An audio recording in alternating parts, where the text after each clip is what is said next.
Июль 2016 года запомнился Абхазии не только политической встряской, о которой мы будем говорить в фильме, но прежде всего особым событием в новейшей истории Апсны. В Сухуме состоялось празднование 2500-летия города. Так впервые заложена юбилейная традиция столицы. Много можно спорить о реальном возрасте Сухума, но очевидно одно – что его история – это летопись самой Абхазии, история зарождения ее государственности, формирования корневой системы страны души.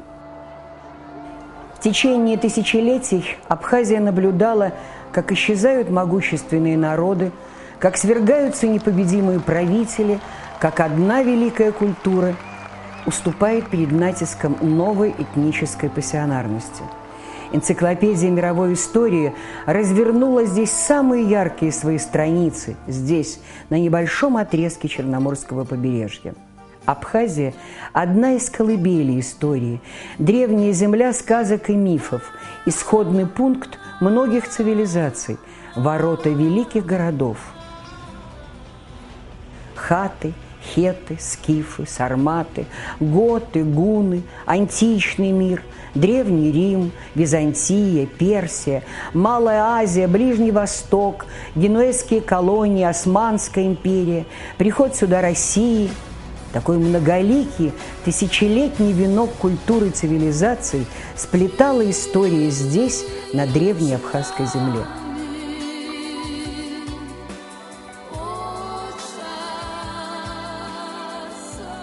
Горные территории Абхазии – не только гигантские каменные волны, застывшие в беге к берегам Черного моря.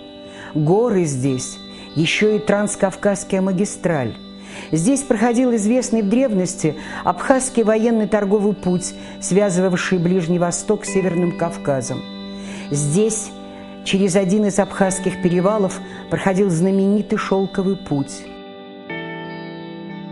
Остатки древних крепостей, башен, храмов, святилищ, запечатленные в камне летопись становления абхазов как политической нации, сохранившие через тысячелетия этническую самодостаточность, самобытную культуру, язык и национальную душу. За всю очень насыщенную событиями историю абхазы никогда не терпели ничьей этнической гегемонии. Одна из ярких подтверждений тому – знаменитое Трахейское сражение 551 года, когда абазки, протоабхазы, восстали против социально-экономического гнета Византии. Это место известно как Анакопия, крепость на высокой отвесной Иверской горе у Нового Афона, столица древнего княжества абхазов.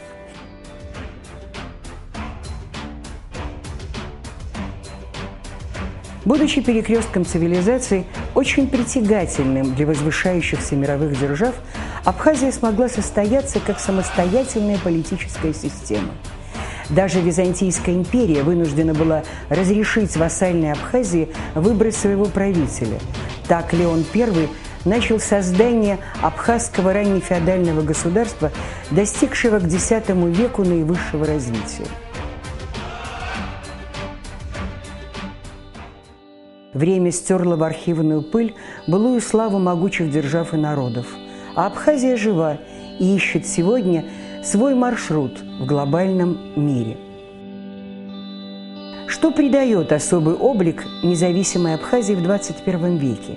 Ее эксклюзивная цивилизационная ниша – Абхазия – мост между Западом и Востоком, Европой и Азией. В этом контексте политическая изоляция Абхазии противоестественна. Непризнание ее государственности противоречит логике мировых процессов, а осмысление собственной истории ведущих стран Европы и Ближнего Востока неполноценно без абхазского контекста.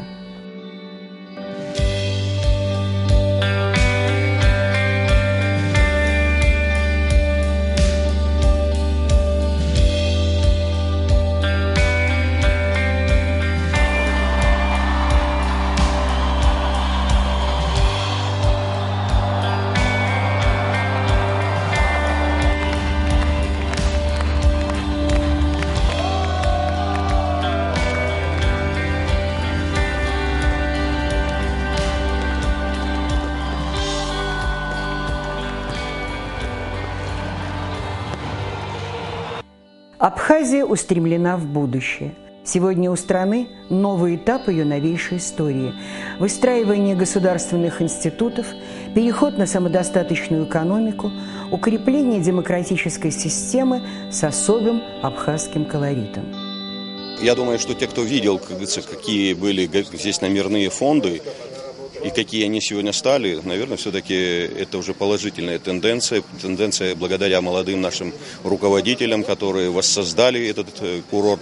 Я буквально некоторое время тому назад слышал о том, что нужно курорт продать, создать условия для того, чтобы сюда пришли инвесторы. Но, к сожалению, инвесторы так быстро не приходят на такого рода большие объекты. Но сегодня то, что уже сделано, и благодаря государству, тем кредитам, которые были даны, и тем усилиям, которые принимали сами руководители, закрыв долги, оставшиеся деньги и данные им деньги от государства использовали на то, чтобы курорт стал совершенно другим. Эти архиважные проблемы Абхазии предстоит решать ее президенту Раулю Джумковичу Хаджимпе. Вместе с ним мы попытались увидеть непривычную для всех туристическую страну, Черноморскую здравницу, а страну, которая трудным опытом проб и ошибок ищет свое выражение лица в многополюсном современном мире геополитики.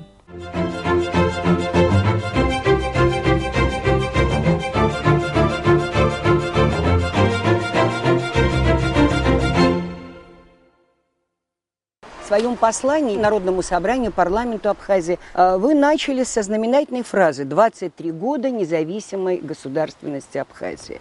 Какая это независимость Абхазии сегодня? Каковы ее параметры и каковы перспективы? Ну, я думаю, что все эти годы, они трудно давались для нашей страны. Прохождение через горнило всех этих трудностей – это было экзаменом для нашей страны, для нашего народа. После победы пережить еще значительное количество времени благодатного состояния, потом то признание, которое наступило в результате тех процессов, сложных процессов. Несомненно, все зависит от нашего народа. Все зависит от того, как мы будем строить это государство. А именно сберечь тот народ, язык, культуру, самобытность нашего народа, передать ее в будущим поколениям. Важным другим составляющим является то, что мы должны развиваться. Без развития вряд ли государство состоится. Это аксиом. Вы вот в этом же послании вы произнесли очень удручающую цифру. 2/3 бюджета дотационный, да? Вот, в основном вся социалка, да, идет за счет дотаций из России, да? Вот, перспективы все-таки экономические. Вы знаете, реальные. Они есть, и они неоспоримы никем. Мы даже в самые трудные времена после войны начинали строить свою экономику без какой-либо помощи. И практически государство было воссоздано. Сегодня совершенно другая ситуация, другое отношение к Абхазии. И это позволяет говорить о том, что у нас действительно есть реальная возможность состояться как государство. Социалка развивается с помощью той же России. Мы восстанавливаем детские сады, мы развиваем те возможности, которые необходимы для медицины. Но содержать-то нужно уже научиться самим. Мы должны все эти усилия направить на то, чтобы государство получило бы самодостаточную экономику. Вот у нас на сегодняшний день это можно уже заметить. Мы самим себе доказали. Вот прошлый год мы уже практически перешли на собственное финансирование отдельных направлений. Это в курортной сфере, по тем же вопросам заработной платы. Мы сегодня можем, если говорить вот таким образом, похвастаться, что судебная система у нас получает сегодня как никто другой, другие направления. Это суммы заработных плат возросли до 60 тысяч рублей. Вы повысили за счет собственных ресурсов. Это собственные ресурсы. Да? Инвестор, это же, наверное, самое главное для вас, да? Как его сюда? Идет ли он сюда? И чем его заманить сюда? И что вы для этого делаете? Вы знаете, самое важное все-таки, наверное, это защитить эти инвестиции. не просто на словах, а и нашими законами создать условия для того, чтобы человек, который приходит с инвестициями, был бы гарантирован возможностью развиться здесь, на этой территории. И в случае каких-либо ситуаций непредвиденных или связанных с какими-то либо процессами, он мог бы гарантированно получить возможность вернуть то, что он вложил в Абхазию. Но здесь обязательно возникнет вопрос земли, наверное. Инвестор, может быть, захочет что-то делать с землей, на земле. Вот это такое табу для Абхазии, все-таки вопрос земли, это судьбоносно. Что с этим? В зависимости от того, насколько инвестор реально вложится в экономику Абхазии, будут создаваться и те возможности, которые позволят совершенно по-другому к нему относиться. Но земля – это не объект купли-продажи. Мы маленькое государство, и так вот, как некоторые предлагают, растрачивать эти возможности, предполагая, что это нам в будущем создаст какие-то положительные какие-то процессы. Я очень сомневаюсь в этом. Земля – это то, ради чего мы погибали. Но мы открыто говорим о своих приоритетах, и наиболее важным для нашей страны является все-таки курортная сфера. Мы были и в советское время республикой, в которой вот это направление было главенствующим. Конечно, рядом с ним присутствует и сельское хозяйство. Нам хочется действительно сделать так, чтобы вот курорты и туристы, которые к нам приезжают, были бы обеспечены нашим именно продуктом. Этого будет достаточно для того, чтобы привлечь сюда людей.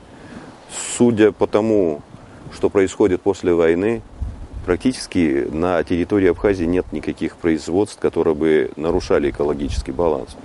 Нам самим нужно вот этот процесс сохранить теперь. Да. Нас никто не привязывает к каким-либо производственным каким-то делам за пределами Абхазии. Курортная сфера – это то, ради чего сюда к нам приезжают люди. Давайте немножечко поговорим о той конституционной реформе, которую вы затеяли. Конституция не может быть священной коровой. Но, во всяком случае, на сегодняшний день есть потребность в этом как раз-таки процессе. Но и расширять эти вот реформы до беспредельных каких-то размеров, я думаю, опасно для нашего государства. Но вот именно вопросы, связанные с судебной системой, которую мы уже реализовали, сейчас буквально вот до конца этого года нужно создавать нам конституционный суд. Вопросы То есть его не было конституционного Его не было. суда. Вы создаете Мы практически его с уже нуля. создали фактически по нашим уже материалам, по нашим законам, он уже фактически есть. Его уже просто на деле нужно реализовать. И это один шаг. Вопросы, связанные с перераспределением полномочий, формированием парламента, это следующий этап. Президент, возглавляя исполнительную власть, обладает достаточно широкими полномочиями. Хотелось бы, чтобы вот не было того дисбаланса, который вызывает определенные, словопрения, будем пока говорить, в нашем обществе, дискуссии. Поэтому мы пошли на то, чтобы какие-то хотя бы полномочия расширить парламента. В вопросах утверждения, предположим, кандидатуры премьера. Еще что вы задумали? Вопросы, связанные с тем, что формирование парламента, самого парламента. Мы говорим о необходимости смешанной системы. Так. Но пока, к сожалению, это очень сложный процесс. Значит, вы, собственно, если так обобщить, вы идете на некую такую сознательную демократизацию всех процессов, да? Как вы вот в этой политическом таком плюрализме, гиперплюрализме, как вам удается маневрировать между этими силами? Я думаю, что вот если применительно к нашей той вольнице, о которой вы говорили, кавказской, дух вот как раз-таки свободы, дух готовности к тому, чтобы обсуждать даже самые сложные вопросы, присутствует в каждом из нашем человеке. Нельзя это воспринимать как противоречивые какие-то процессы в нашей маленькой стране. У каждого есть возможность выговориться, озвучить свою позицию. Главное, чтобы это не создавало проблем самому государству. Вот, знаете, вопрос кадров – это всегда очень острый вопрос. Насколько у вас есть этот резерв молодежи, насколько вы работаете с уехавшими? К сожалению, мы много говорим, а мало делаем. то это забота всех нас, кто находится во власти. Мы сегодня уже занимаемся подготовкой соответствующих работ, которые будут, я думаю, полезны для самой структуры власти, для государства. Будет создаваться соответствующая программа действий, и по ним мы будем уже практически формировать кадровый потенциал завтрашнего дня.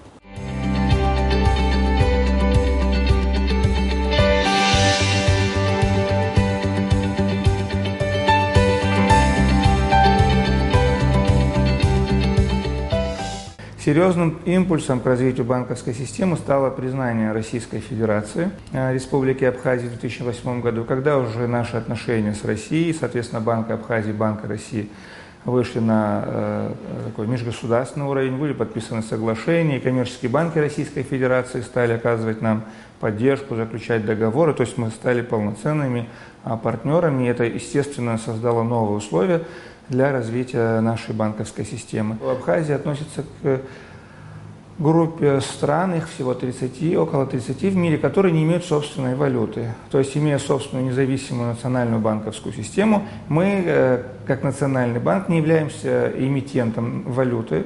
Мы используем российский рубль в качестве основного платежного средства. В Абхазии это закреплено в законодательстве, в законе о Нацбанке и в Гражданском кодексе.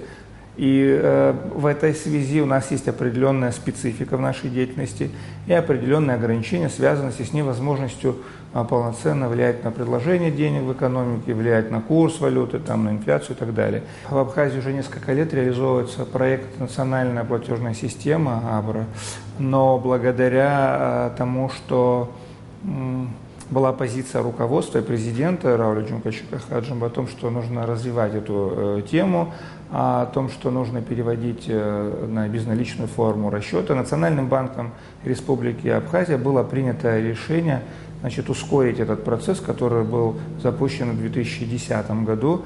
И буквально за 1,5 года, начиная с января 2015 года, в Абхазии уже сегодня более 40 тысяч держателей карт, банковских карт АПРА. Это национальная платежная система. Она возникла как результат непризнания международными платежными системами Абхазии. Программа АПРА была профинансирована из средств субординированного кредита размером 700 миллионов рублей, который был предоставлен Республике Абхазия Министерством финансов Российской Федерации сроком на 10 лет. И учитывая, что Абхазия развивает туристский сектор как один из главных секторов развития нашей экономики, естественно, мы ориентируемся на держателей карт россиян, которые являются главными туристами в Абхазии. Если в прошлом году за весь год россиянами было обналичено более миллиарда рублей.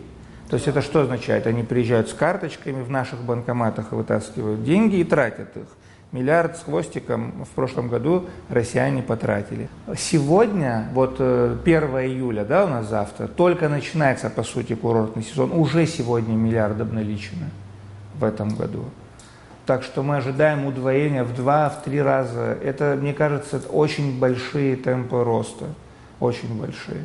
Скажем, в прошлом году была запущена и реализована программа кредитования малого бизнеса. Сумма по портфелю 200 миллионов рублей. В основном до 1 миллиона рублей предприниматели могли участвовать в этой программе и получить кредиты. Вот сейчас уже идет процесс возврата. Еще вторая у нас программа была кредитование под карточки. Дело в том, что очень много людей хотят получить небольшие кредиты потребительского характера, там 20, 30, 50 тысяч рублей, в основном на приобретение бытовой техники, мебели, лекарственных средств. И мы, Национальный банк, также запустил программу кредитования под зарплату или под пенсии для держателей карт АПРА. Абхазия при грамотном подходе к своим скудным ресурсам может добиться больших результатов. Но мне кажется, что вот такие вещи, как увеличение прибыли, удвоение, по сути, да, на фоне того, что кризис в мире, и финансовый кризис, и девальвация, все-таки удается работать и зарабатывать. В целом, мне кажется, что мы находимся на правильном пути. Если траекторию развития мы не поменяем, а будем идти вперед, то мы в итоге к чему-то придем.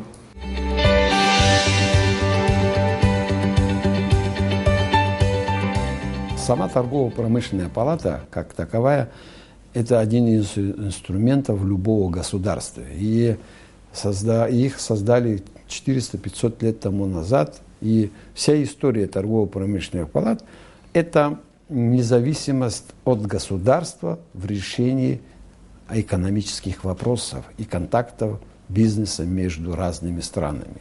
Ну, во-первых, мы презентовали Абхазию как туристическую страну. Мы добились того, что один из главных информационных таких изданий, как «Le Monde», журналист описал, для чего, что нужно посетить эту выставку. Какие там 6 чудес. Одно из чудес – это новая страна Абхазия с ее новым большим туристическим потенциалом. То есть было такое нашествие журналистов, которым было интересно познать и увидеть, и услышать, что такое Абхазия. Мы участвовали еще с одной из самых больших выставок в Европе, это в «Зеленой неделе» в Германии. Это поток туристов в день от 40 до 50 тысяч человек. Вот вы когда там бываете, там же много журналистов. Все знают, что такое Абхазия, непризнанная страна, воевавшая с Грузией, который член НАТО без 5 минут, да? Есть какие-то провокационные вопросы журналистов? Как прессы к вам отношение? Вы знаете, есть даже не только провокационные, там многие даже посетители с нами вступали в спор, почему вы представляете Абхазию, а вы часть Грузии. Ну, потому что у нас там карта, на ней написано, где Грузия, где Россия, где Турция. Все четко прописано. И вот они считали, что вы неправильно сделали, вы не так. Вот нам приходилось убеждать, нам рассказывать, мы все материалы. И вы знаете, многие уже после, как говорят, наших диалогов, они приходили к мнению, что да, мы правы. Вы знаете, в общей сложности из количества туристов, которые приезжают в Абхазию, всего лишь только около 4000 иностранцев. Самое тяжелое, самое плохое – это то, что иностранцам нужно получать двойную визу. А если бы они могли бы напрямую приехать в Абхазию, это было бы намного легко. А двойную визу это какую? Двойную российскую визу. Двойную. Но прибывает он в Россию, уезжает в Абхазию и опять едет в Россию. И опять должен визу получить. Опять должен визу получить. И двухкратная виза. А все визы дорогие. Есть Великая Россия, есть межгосударственный договор между Абхазией и Россией,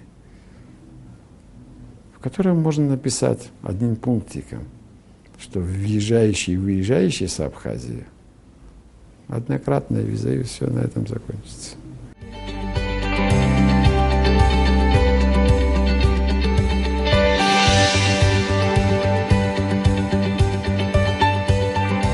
У нас два вещи очень важны для Абхазии. Я думаю, что это первое сельского хозяйства, второй по туризму. Решили мы начнем, давайте мы сельского хозяйства.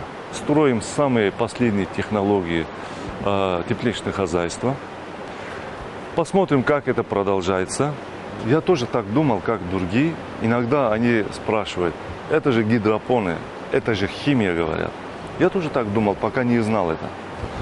А на самом деле,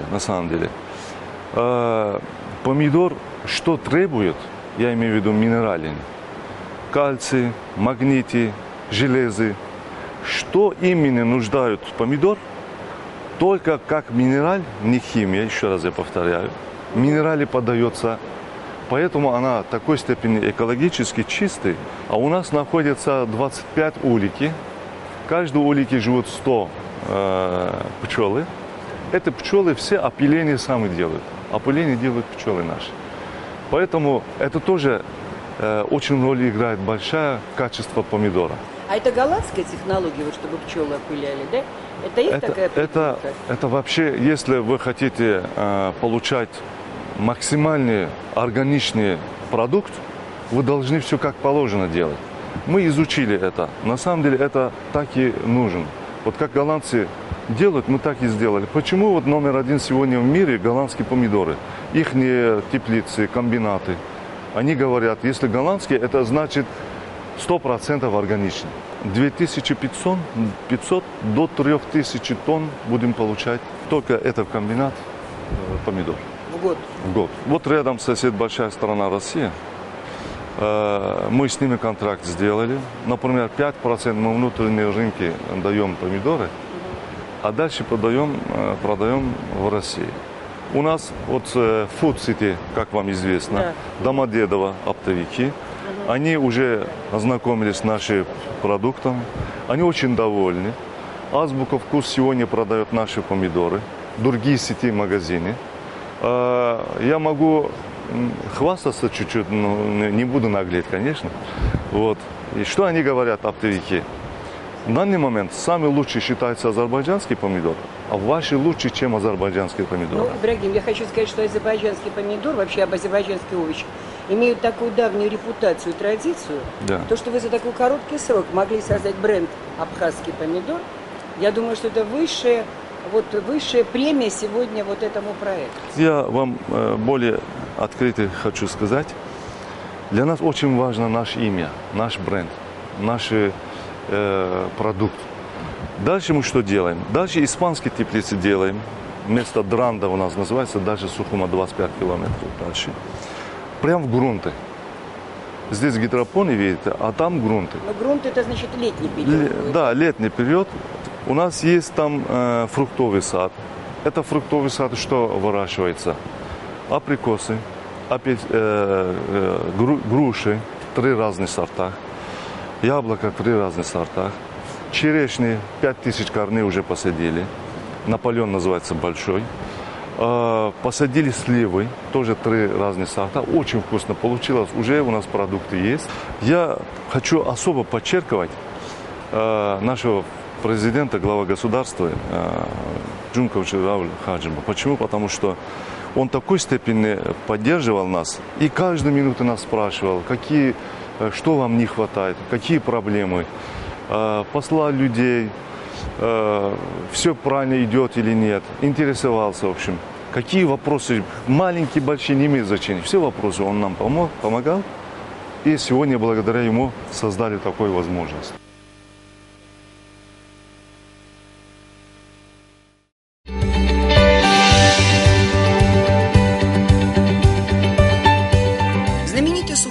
Завод был построен в начале 70-х годов прошлого столетия благодаря усилиям тогдашнего главного винодела республики Николая Ачба. И все эти годы заводом управляет известный княжеский род Ачба, который продолжает хранить и развивать семейную традицию виноделия. В 1999 году в эту область удалось привлечь инвестиции. Появилась фирма «Вина и воды Абхазии». Эта компания занимает первое место по объему производства продукции среди частных компаний, поставляющих вино на российский рынок. А Абхазия, как страна-экспортер, удерживает почетное 8-е место. Пожалуй, это самая успешная абхазская компания, а ее генеральный директор – один из самых известных местных предпринимателей. Конечно, у Николая Ачба, который носит имя своего знаменитого деда, почти не оставалось выбора, чем заняться в жизни. Особенно если учесть, что еще дед водил его на завод, и затем уже с 7 класса на каникулах он как минимум месяц работал рабочим на винзаводе. Буквально вот в прошлом году, осенью, первый раз наши вина участвовали на конкурсе во Франции и получили высокую оценку. То есть одно вино получило 85 баллов, второе 80, что по нашей российской квалификации можно считать как золотые медали. Это какой из них получил? Вот здесь вот эти. Это вот Гумиста, что я, что Лошадна. Угу. 2 красных вина. По 100-бальной системе. Да. Во Франции. Да. Можно сказать, в колыбели виноделия. Да, и больше того, они вошли в один из каталогов во Франции, то есть они там предлагаются как вина высокого качества. Любой винодел, делая вино, хочет показать представить не только свое умение, но и возможности земли, на которой выращивается этот виноград. Вообще же говорят, вино делается на винограднике на самом деле. И дело хорошего винодела – не испортить то, что дал Бог и земля. Поэтому эти вина представляют нашу Абхазию, представляют возможности, ну, знаете, есть такое слово специальное теруар, называют французы. Это комплекс всего, что у нас есть. Наше солнце, наше море, наша земля, наши виды почвы и так далее. Вот все это в комплексе дало возможность создать вот такие вина, которые, ну, действительно, на наш взгляд, может, не совсем скромно, но можно их сравнивать с приличными европейскими винами. А теперь вы получите рынок европейский? Здесь проблема не в качестве вина, здесь проблема политическая. К сожалению, так как мы не признаны в Европе, то, соответственно, не признается наш сертификат происхождения. И мы просто физически не можем ввести в Европу свое вино. Наш основной и практически единственный рынок сбыта сегодня – это Россия. Мы экспортируем в Россию, вот в этом году будет около 22 миллионов бутылок. Это действительно немало. Это 4-е место Абхазии как страна экспорта вина в Россию. И наша компания первая в мире по экспорту в Россию. Если говорить об автохтонных абхазских сортах, то мы только на стадии их возрождения. Когда вы говорите о знаменитых абхазских винах, скорее всего, вы говорите о тех винах, которые были известны в 60-е, 70-е, 80-е годы. Это были уже не автохтонные абхазские сорта, это была в основном Изабелла. Она и сейчас в большом количестве присутствует в нашем ассортименте. Вот. Кроме этого, у нас много европейских сортов. Это Каберне, Мерло, белые Савиньоны и Шардоне. Это такие основные наши сорта. А что касается автохтонных сортов, то мы занимаемся их возрождением. Они потерялись так же, как и большинство сортов в Европе. Мы пострадали от нашествия филоксеры в конце XIX века. После этого Абхазия была, в общем-то, заселена Изабеллой. Она была сюда и завезена. Это американский гибрид. Она у нас прижилась, понравилась. И, в общем-то, абхазские виноделы были одни из немногих, кто смог сделать из них вина, которые получили широкое распространение. Многие, наверное, знают наше вино Лыхны, букет Абхазии. Вот они сделаны как раз из Изабеллы. А что осталось на территории Абхазии? Все-таки исконно абхазские сорта. Где вы их собираете? Мы прям посылали экспедиции по деревням, по селам, искали, буквально отдельные кусты находили отдельных сортов. Мы, в общем-то, нашли около 25 сортов, но надо понимать, что в Абхазии их было гораздо больше. То есть, я думаю, что около 50-60 сортов мы уже потеряли безвозвратно, к сожалению. А 25 еще можно 25, спасти? да, мы спасем. Какие-то из них, ну, хотелось бы надеяться, хотя бы 3-4-5 дадут современные вина хорошего уровня. То есть у вас впереди, на самом деле, очень серьезная страница, возможно, да? Ну, либо у нас прямо, либо уже у наших потомков. У вас есть сын? У меня 3 сыновей. Но на заводе уже работает технологом мой племянник. То есть это уже 4-е поколение. Ну вот, значит, им будет чем заниматься. И дай бог, чтобы эту страницу все-таки еще одну написали.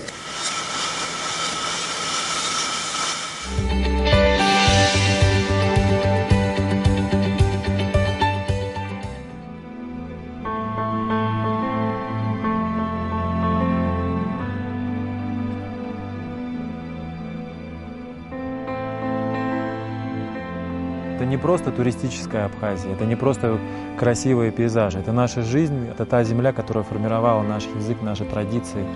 И невозможно представить абхазов без горной Абхазии. Огромное значение для нас имеет вся горная часть Абхазии. И это место, оно тоже имеет очень важное историческое значение. Вот здесь совсем недалеко главный Кавказский хребет, перевал Дамхурс. И именно оттуда в 1992 году приходили добровольцы. И уже на 2-й день они участвовали в боях за независимость Абхазии. И их встречали наши пастухи, агухаовцы. И вот сейчас, если мы с вами пойдем к их балагану, окажется, что там никого уже нет. Нет тех, кто 20 лет назад мог встретить, мог приютить, накормить и указать тропу, указать путь, куда нужно идти.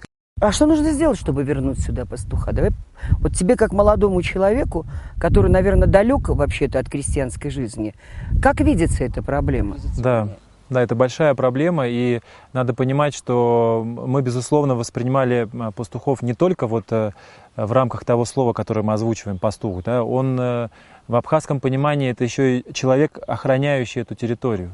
Человек, являющийся вот проводником этой земли, да? И когда как бы думаешь о том, как можно их удержать, как можно им помочь, чтобы они продолжали оставаться проводниками этой земли. Но мне кажется, мое мнение, что необходима государственная программа, необходимо обеспечить такие условия, в том числе, кстати, и для развития горного туризма. Потому что именно возвращение сюда туристов, но правильное возвращение, с сохранением нашей природы, с бережным отношением к природе, вот это возвращение позволило бы этим людям, которые в том числе думают и о заработке, думают о своей семье, позволило бы зарабатывать эти деньги. Ты один, у тебя есть единомышленники. Как ты считаешь, твои ровесники будут реагировать на это? Возможно ли это силами молодых сегодня, потому что это только силами вашего поколения возможно? Есть ли шанс? Вот ты общаешься с молодыми, как ты считаешь, мы можем привести их сюда? Конечно. И у меня есть опыт, когда я поднимал ребят городских, которые первый раз поднимались в горы, и вот после этого возвращения в горы вот эти внутренние механизмы, они выстраивались, и все, они становились частью этих гор, частью этой культуры нашей абхазской, горной культуры. Поэтому все, что необходимо, опять-таки, это создать такие программы, которые бы поднимали сюда молодежь. Вот тут есть один момент. Можно поднять человека для того, чтобы он пошел в поход, но он должен быть слепым, глухим, чтобы не увидеть все, что есть, не воспринять это и не измениться. Скажи, а ты нашел уже отклик в верхах, у власти, среди властных структур, вот всем твоим начинаниям? У тебя есть какая-то поддержка? Да, вы знаете, почти 2 года назад меня впервые поддержал президент Рауль Джумкович Хаджимба. И благодаря его поддержке мы смогли вывести проект на совершенно другой уровень. Мы организовали первые зимние экспедиции. Это дало мне понимание того, с какими трудностями я столкнусь здесь зимой. И благодаря этому пониманию вот в этом году уже мы организовали первую зимовку в горах Абхазии за 26 лет. И, конечно, это тоже был неоценимый опыт. В Абхазию приезжает 1 миллион туристов ежегодно. Из России? Из России. Но нам ничего не мешает выстроить такие взаимоотношения, чтобы к нам приезжали со всего мира. Ничего не мешает? Ну, все только от нас зависит. Вот, например, развитие в горах Абхазии зимнего горного туризма, да? Потому что, еще раз говорю, таких мест практически больше нигде в мире нет. И мои друзья, с которыми мы сюда поднимались, вот, например, Оксана Чекулаева, она чемпионка Европы, чемпионка России по фрирайду, она была во всех этих местах, и на Аляске, и в Японии, и она говорит, что здесь уникальные места. Но наша идея привлекать сюда именно такие направления зимнего горного туризма, которые абсолютно не влияют на природу. То есть тот же скитур, например, это подъем на лыжах с целью спуска. То есть ты поднялся на вершину, вот, например, на ту, которая у меня за спиной, спустился, и все, и тебя нет. Только след от тебя остался, лыжни, который тоже в скором времени засыпет. Хелиски то же самое, только уже на вертолетах. Возможность кататься в лесной зоне. То есть активные и очень интересные виды туризма, которые не причиняют вреда экологии.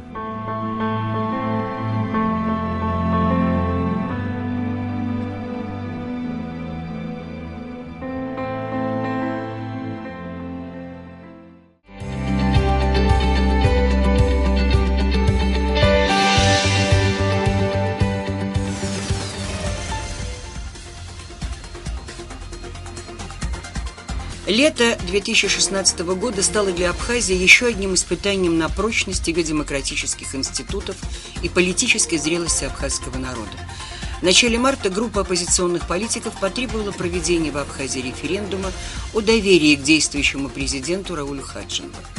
И хотя в качестве аргументов никаких конкретных обвинений руководителю страны предъявлено не было, а по Конституции Абхазии референдум не является основанием для импичмента президенту, Рауль Хаджинба вызов принял, руководствуясь необходимостью сохранения общенационального согласия и политической стабильности государства. Накануне объявленного на 10 июля референдума его инициаторы выдвинули новые требования о переносе плебисцита на осень. 5 июля в центре Сухума состоялся несанкционированный митинг оппозиционных сил, переросший к концу дня в массовые беспорядки, попытки захвата здания МВД республики.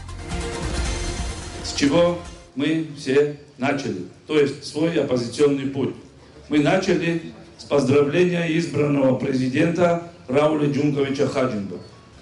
Мы получили то, что мы вообще не думали, что так будет. Наряду с многими обещаниями, что в жизни все будет у нас в шоколаде, на второй день вы почувствуете большие перемены в лучшую сторону.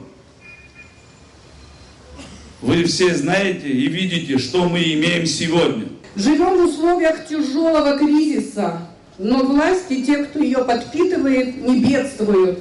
Они родом из 90-х, когда наиболее предприимчивые, в кавычках из них, нахапали всякого добра и заложили основу не только собственного благосостояния, но детей, внуков и правнуков. Вернулись 2 года назад в власти и разбирают алчно, нагло, без грамма смущения то, что осталось и не осталось тоже.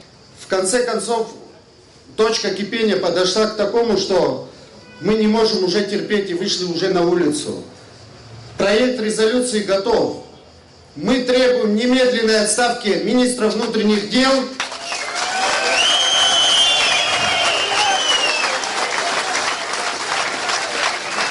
И прекращение всего этого беспредела. Если президент не примет такое решение, примет решение народ за него. И здесь говорить много не нужно больше. Пора отправлять резолюцию президента и принимать решение. Проблема в том, что мы пренебрегаем нашими законами. Мы это сделали 27 мая 2014 года. И в нашей среде нашлись люди, которые проявили гуманизм, не пошли на обострение ситуации. И сегодня действующая власть в этом обвиняет бывшего президента.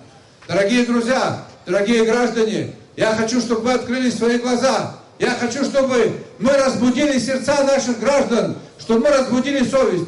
Неужели мы не видим, что у нас здесь происходит? Неужели мы не видим, что у нас здесь, в стране, наши пытаются пугать наши собратья? До такой степени их идеологически обработали.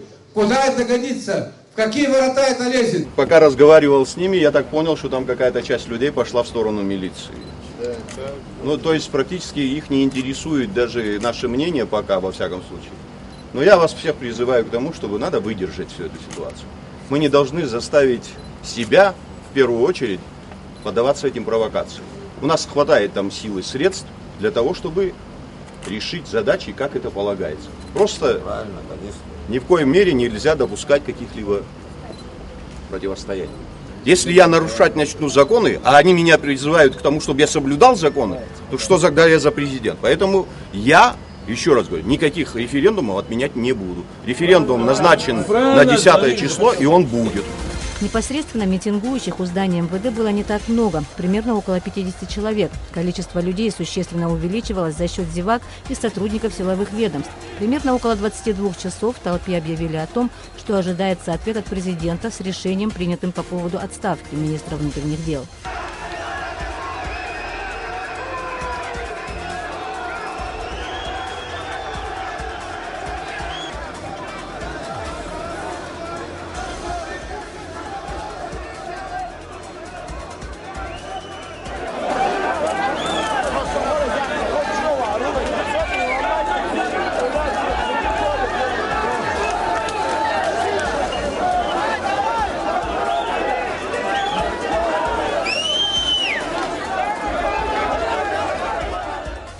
10 июля первый в Абхазии подобный референдум состоялся. Среди 1628 проголосовавших только 750 человек поддержали идею проведения досрочных выборов президента. Всего 0,5% от общего числа имеющих право голосования. Центральная избирательная комиссия признала референдум несостоявшимся. В понедельник, 11 июля, президент Рауль Хаджанба так прокомментировал на брифинге итоги референдума. Вчера прошел референдум о досрочных выборах президента Абхазии, который официально был признан несостоявшимся. Явка показала, что поставленный в бюллетенях вопрос не был актуален для нашего общества. Утверждение о том, что низкая явка связана с бойкотом референдума, не соответствует той действительности, которая есть. Люди просто потеряли доверие к сторонникам и инициаторам его проведения. Наши граждане устали от всех этих противостояний. Какие уроки извлекла Абхазия из этих драматических июльских событий? Какие репутационные потери понесла республика в контексте безответственного политического популизма? Какие реальные проблемы решает сегодня молодое независимое государство Абхазия? И каковы ее шансы стать самодостаточной страной? Мы говорили с Раулем Хаджанба в резиденции президента на бывшей даче Сталина в Сухуми, который, как известно, проявлял к Абхазии, к этой черноморской жемчужине, особый интерес.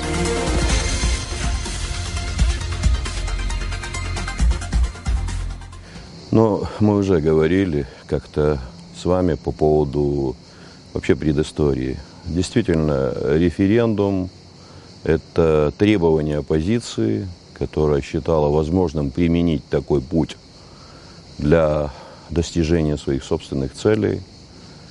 И исходя из той складывающейся ситуации в стране, дабы снять те сложные моменты, которые могли еще более быть достаточно непредсказуемыми, я пошел на то, чтобы этот референдум состоялся.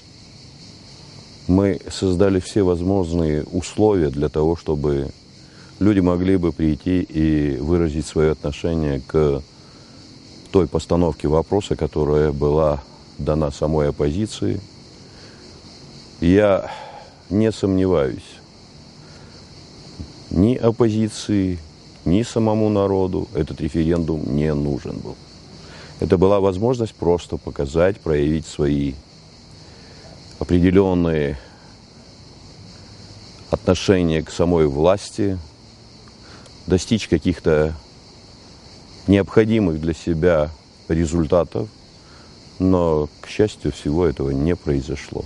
Народ еще раз продемонстрировал, что референдум в данной ситуации не нужен. На самом деле, через 2 года вашего пребывания на посту вдруг неким оппозиционным силам в Абхазии показалось, что вы не смогли сделать рай коммунистический в Абхазии. Да? И они потребовали отставки Рауля Хаджанба, такие пафосные, популистские заявления.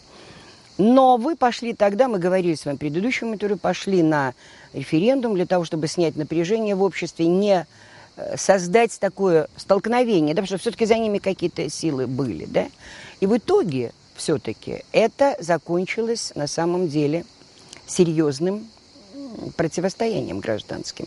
Вы предугадывали такой сценарий? Я исходил из того, что у нас есть определенные силы, средства, которые будут нацелены на то, чтобы все-таки не допустить осложнений ситуации. И все, что было сделано даже в момент, когда этот пик противостояния был достаточно серьезным, вот показательно для самой Абхазии, показательно для всего того мира, который нас окружает, что Абхазия не переходит этого рубежа. Мы,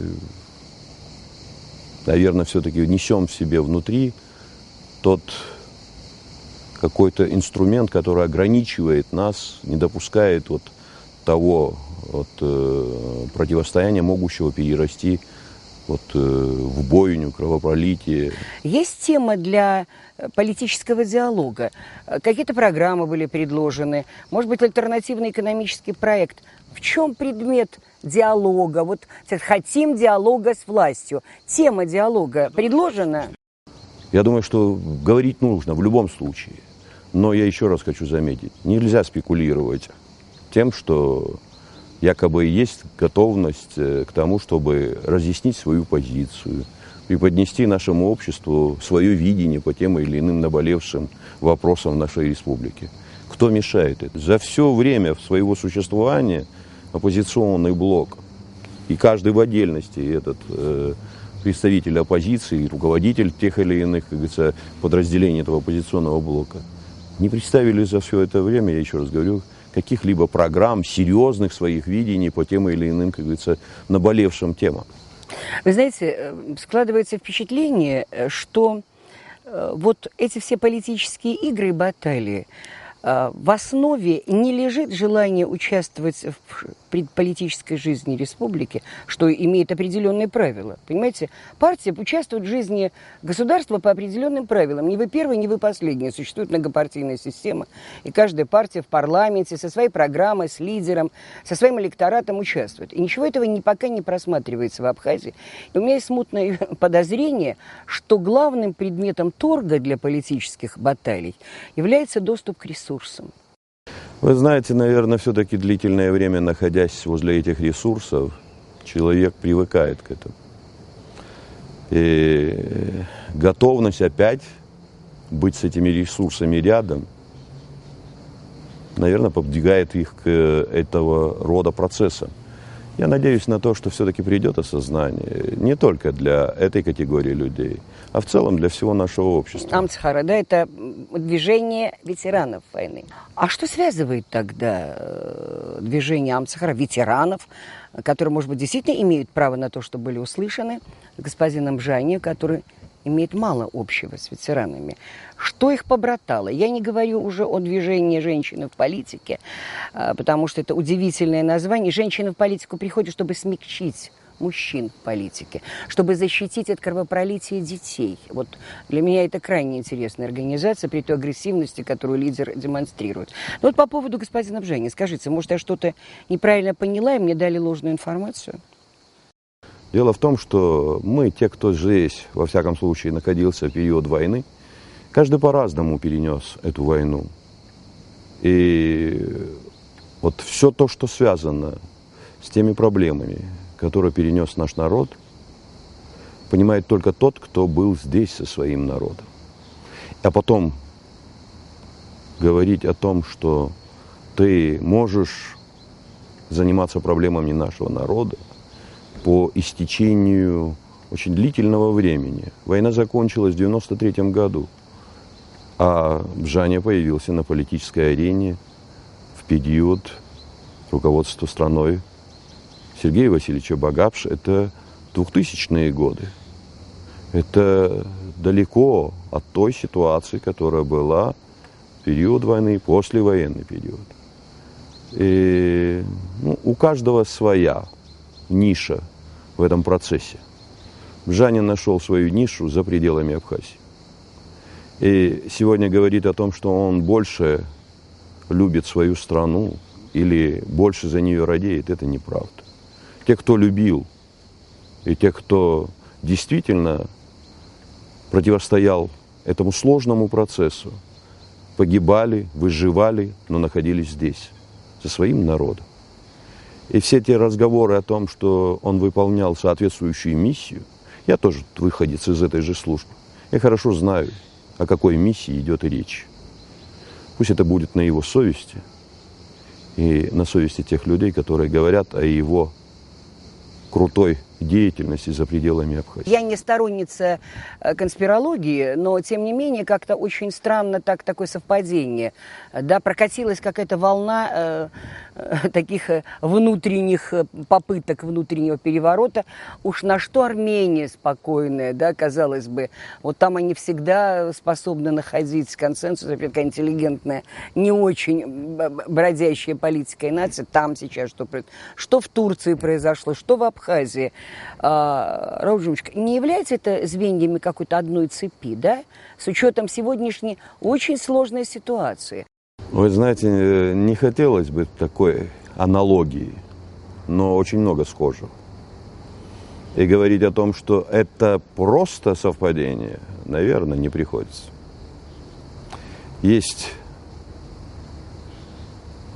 моменты, которые нужно очень четко отслеживать, нужно анализировать и в дальнейшем не дать возможности развития вот такого рода процесса. Есть ли сегодня в Абхазии такие несколько, 2, 3, 4 партии, которые альтернативные некие проекты имеют и готовы к дискуссии? И вы с ними готовы к дискуссии? Вы знаете, к сожалению, говорить об альтернативности не приходится. Мы все как братья-близнецы. У всех фактически одно видение, одни задачи, одни цели. Но я все время пытаюсь донести до всех. Цель-то одна, а вот пути достижения целей могут быть разными. Не может быть у абхазов какой-то другой, иной цели. Поэтому мы все похожи, поэтому мы все идентичны. Но что касается путей, здесь могла бы быть действительно серьезная разность мнений, могла быть дискуссия об достижении по этим целям. Но, к сожалению, пока мы этому не научились. А что касается вот в целом, все-таки нам нужна тишина в большей степени. Нам нужно уметь говорить друг с другом, говорить на полутонах. Я как-то говорил, мы живем в большом храме. Абхазия – это большой храм. Страна с большими историческими, древними корнями. А мы живем здесь, в горах. Это один большой храм. Мы должны научиться друг друга слышать, мы должны научиться говорить. И другого выхода у нас просто нет. Мы говорили с вами о возможной площадке вот на территории Абхазии такого международного цивилизационного форума, да? И вы тогда высказали мысль: Абхазия – это мост. Он так сложен Всевышним, мост между Азией и Европой, Востоком и Западом, да, по которому прошли все цивилизации, все народы, многих из которых уже нет, а Абхазия жива. Более того, Абхазия исторически связывается с Италией, римляне, с Византией, да, персы, арабы. И вы как-то приняли сразу этот проект и очень правильно сказали: да, мы мост, и мы будем на этом мосту собирать цивилизации. Это замечательная идея. Вот вы в ближайшее время, когда вы мыслите этот проект, как? Меня эта идея сподвигла к тому, чтобы именно здесь, в Абхазии, вот объединить те усилия, которые будут нацелены на то, чтобы был бы понят Кавказ, да, Россия, Ближний Восток. И вот это понимание пришло бы именно на нашей территории. Чтобы мы могли здесь говорить о необходимости вот нормальной, цивилизованной, вот, пусть это будет дискуссионной борьбы. Я не сомневаюсь, что это у нас получится. И хотелось бы это донести и до многих руководителей Северного Кавказа, до руководства России, что это будет возможным, что это необходимо сделать здесь, именно вот на территории Абхазии. Я не сомневаюсь, что нас в этом вопросе многие поддержат. Это было бы замечательно, потому что здесь сошлись бы тогда многие проекты, которые вы начали. И открытие, возвращение пути на Северный Кавказ, который на какое-то время был закрыт, да, и вы сейчас пытаетесь эту дорогу не просто как территорию, да, а как некий духовный путь возродить. И, может быть, вы станете той полезной площадкой, которая сегодня будет посредником между Турцией и Россией, потому что последние события показывают, что возможна абсолютная перезагрузка, да, вот, и много чего другого. И кто его знает, может быть, здесь соберется не только Северный Кавказ, но и Большой Кавказ. Вот, и тогда, наверное, Рауль Жумкович, то, о чем мы с вами говорили до этого, вот эта вот мышиная возня, которая, я еще раз повторяю в конце нашей беседы, которая из политических конкурирующих платформ, что является нормально для цивилизованного мира, превращается просто в грызню за доступ к ресурсам, а это имеет уже совершенно другое название. Ну, я еще раз, возвращаясь к этой теме, хочу сказать, я думаю, буду, наверное, все-таки услышан. Оппозиция – это новомодная для абхазов терминология. Мы были всегда единым, и при той сложности, которая была на пути становления абхазского государства и сложного пути абхазского народа, мы все-таки сумели пройти через все эти глубинные процессы, имевшие место в нашей истории, будучи небольшим народом. То есть стержень народа, который позволил нам сохраниться. И я надеюсь на то, что будет это системная, несистемная оппозиция. Самое главное, что они абхазы. Это люди, которым нужно понять, и нам нужно понять, что мы друг без друга жить не сможем. Нас и так мало. Но нужно понимать, и очень важно понимать, вседозволенность не приведет ни к чему хорошему. Пора понять, что есть законы, и законы написаны нами же. Мы жили и без этих писанных законов. Был кодекс Апсвара, который, к сожалению, мы постепенно стали забывать. И пока мы не научимся его соблюдать, пока не вернемся к тем истокам, никакие другие законы не будут способствовать нашему становлению.